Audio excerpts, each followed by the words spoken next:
Hey, hey, hey! It's Torn again! Today I'm going to show you how I made some Among Us characters out of clay. This one is polymer clay, as usual. I don't know if you guys have been following my channel as of late, but I have actually started to do some live streams. This last week I wasn't able to. I just had some real life stuff come up and I wasn't able to, but what I've been doing recently with that is I've been kind of talking about the internet and some, I don't know that I'm really spilling any tea, but we're talking about internet tea, so we're having a bit of a like craft tea session on Sundays. So I'm gonna try as much as I can to do those on Sundays. Maybe I can get another one in some other time of the week, but I'm gonna try and be more consistent with that so that you guys can come here and find me live on Sundays, and then hopefully I can get out a video throughout the week for you guys. Just kind of depends. The videos do take a long time just because it is a ton of editing and these voiceovers take time, and I don't know if you'll hear in the background this time, but my son is here in the background, so hopefully you guys don't hear that. But yeah, it's just life. It's what I gotta do, and I love hanging out with you guys, so I'm gonna do what I have to do in order to be able to do that. You guys will probably notice I'll start talking more just about different subjects around on the internet and things like that, and I may not talk as much about the clay. However, obviously it's what I love doing, and if you really do want those tips and tricks, Sundays live streams might actually be a really good place to get those, because I will actually be making a craft while we talk about whatever subject we've decided that week. The nice thing about being able to show you in this video is you can kind of see what I'm doing, so I don't necessarily have to explain it all. But that being said, if you're watching and you have some questions and you're not sure how I did something, please do just leave a comment or something like that with your question, and I will do my best to get back to you as to what the best option or idea I may have to help you out. Or I can just answer a question about a product or something that I use that maybe you're looking to find. So yeah, never feel afraid to ask me a question about how I did something.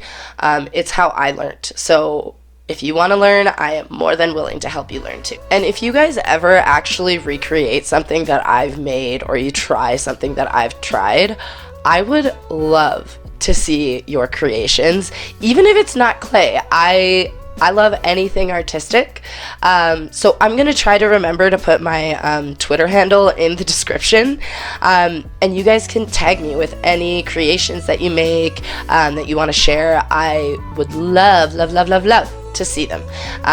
So yeah, look for that in the description, and you can follow me on Twitter, and hopefully we can share our creations together. As you can also see, so I made the alive Among Us characters, and then I made the dead Among Us characters, because personally the dead ones are my favorite. I just think they're funny, they look cute. So for the dead ones, I basically just like cut it in half and then mold the inside there, because that's what happens to them when they die, is they get sliced in half. So I cut it in half, kind of mold out the like dead body parts, and then I make the bone, put a little hole in with a pointer, with a dotting tool, like a larger dotting tool, and then shove that in, and you got your dead ones too, like I just showed you. Something I forgot to film though is I did actually mix up some Sculpey Bake and Bond, not Bacon Bond. But I mixed a little bit of that up with some red clay, just to create some blood, and I did use that around the like socket for the bone of the dead Among Us characters, as like an added little gory touch. So obviously I've been kind of yakking and so now we're like onto the face of the Among Us characters. But it's pretty self-explanatory. I really just made a large snake of clay, bent it in half, and then covered the seams of that to make it look like an Among Us character. You can really just put it into like a kind of a square, with like the rounded edge at the top, and cut in the middle, and to create two legs as well, and then just kind of mold around that. It's really up to you however you choose to do that. I decided to do it with a snake of clay, and then I just made a little square for their like oxygen tank backpack, I guess. And then what I'm doing right now here is I'm making a small clay cane of what the eyes look like. So well, I guess it's almost like the eye window, but it has like 3 different colors in it. So I'm just making a cane of that so I can cut off little slices of that for each Among Us character's face mask. And then once I slice out the eye window, I just like nicely like tap it onto the Among Us character, and then just roll out a thin snake of clay for the rim of the goggles, and I just did that in black.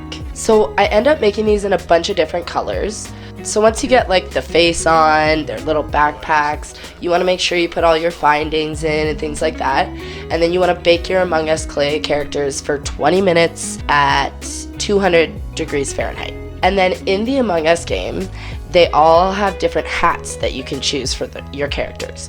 So later on, you're going to see how to make a bunch of different hats for these Among Us characters. But I kind of wanted to get into something that we've been talking about on my live streams and bring it into my video. So one of the things that we were talking on the live stream about is the Katie Joy versus Tati defamation lawsuit, which almost I shouldn't say everybody's watching it, but it is definitely a popular subject at the moment. However, the case was just dismissed. So an interesting turn of events that I really wasn't expecting to happen that fast. I don't know why, maybe because it's taken so long for anything to happen other than both sides to file a bunch of stuff that seems irrelevant, which actually, funny that I say that, the judge seemed to think that as well, that many of the things brought there were irrelevant and that it was actually dismissed based on jurisdiction, that they didn't have jurisdiction in Washington over Katie. And being completely honest, I'm glad that this is the outcome of that and that it is based on jurisdiction. I'm glad that that's the outcome, not necessarily for Katie's sake, because in all honesty, I'm not a huge fan of Katie. I think that she's definitely caused people some pain. She is quite rude and condescending to her community at times.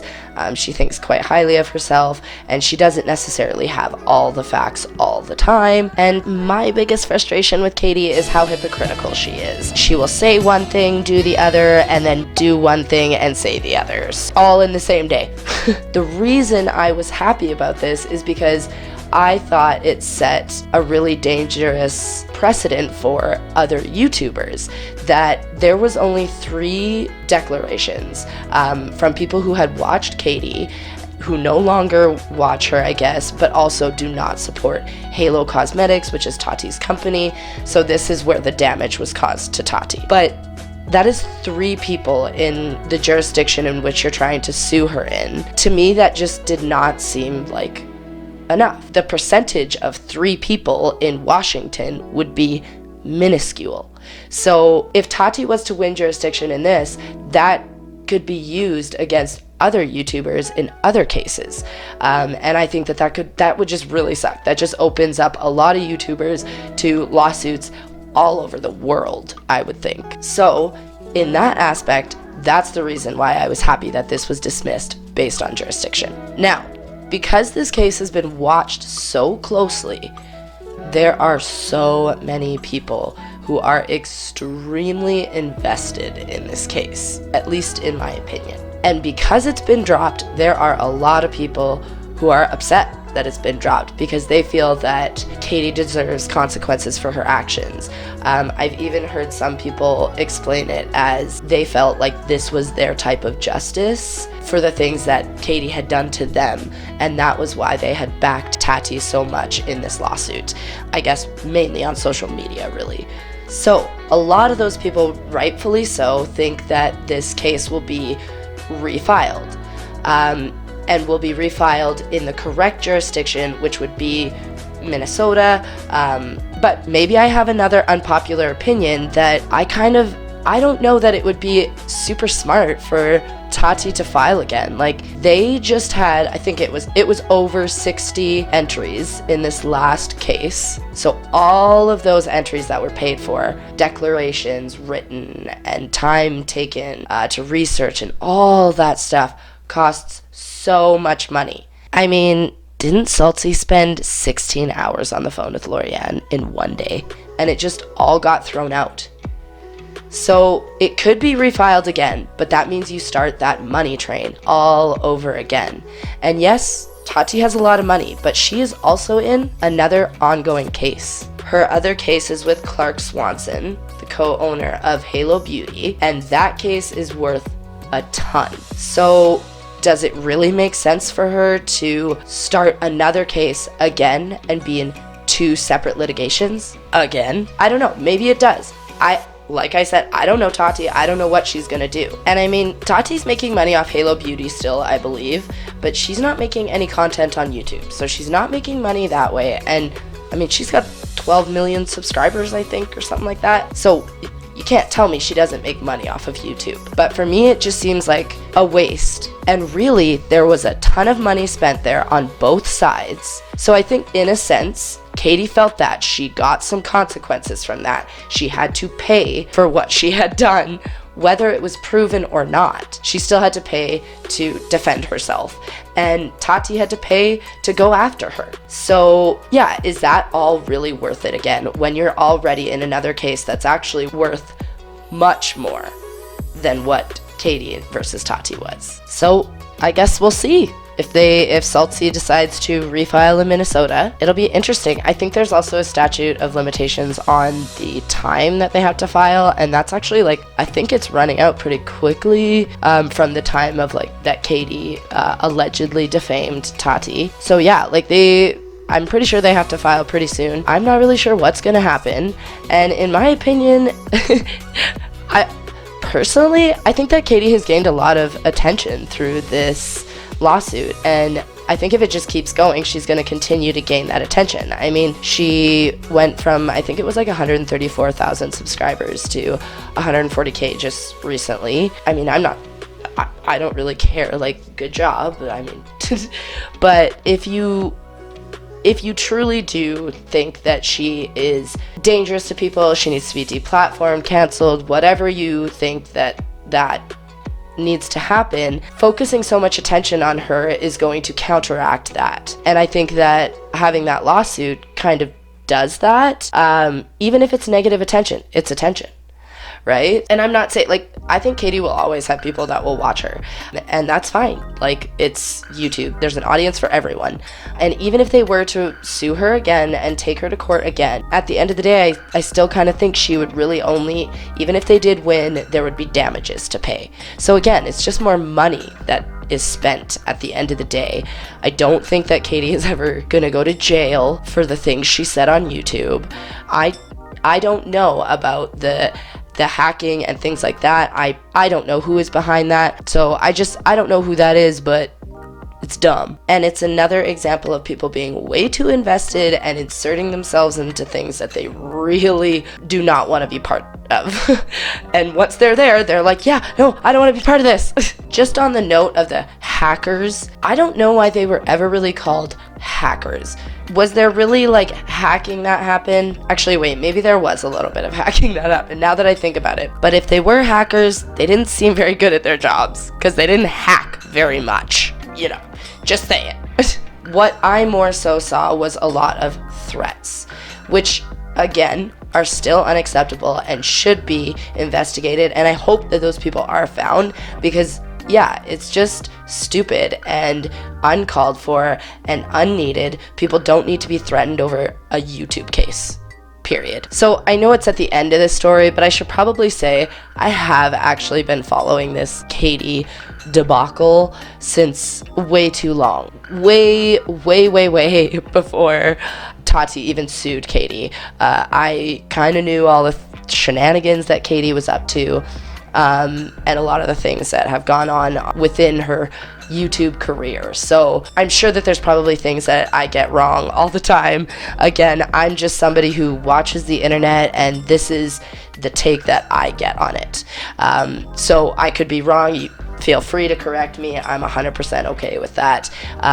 I'm just kind of sharing my view of this story with you guys. So I hope you enjoyed that. And as you can see now, like, I've shown you how to make a whole bunch of different hats for the Among Us characters. We're just finishing up on a little banana peel hat for the red character. Yeah, and then once you get all those hats done, you just want to bake everything again in the oven.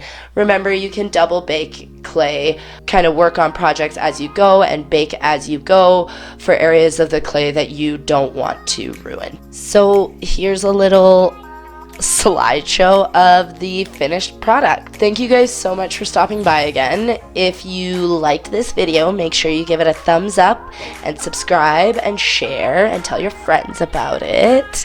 That would be great, all the YouTubey stuff. And if there's any topics that you guys are interested in me looking into, talking about, let me know. I'm super open to it. I would love to look into whatever you guys are interested in too. Yeah, and hopefully you guys can join me for another Sunday stream. I'm not sure if this upcoming Sunday I will have one, but I usually schedule them a couple hours in advance, so make sure to turn on the bell when you subscribe. And if you follow me on Twitter, I always tweet out a link to the stream as well a couple hours before it's going to start. And I will see you guys next time. Bye bye!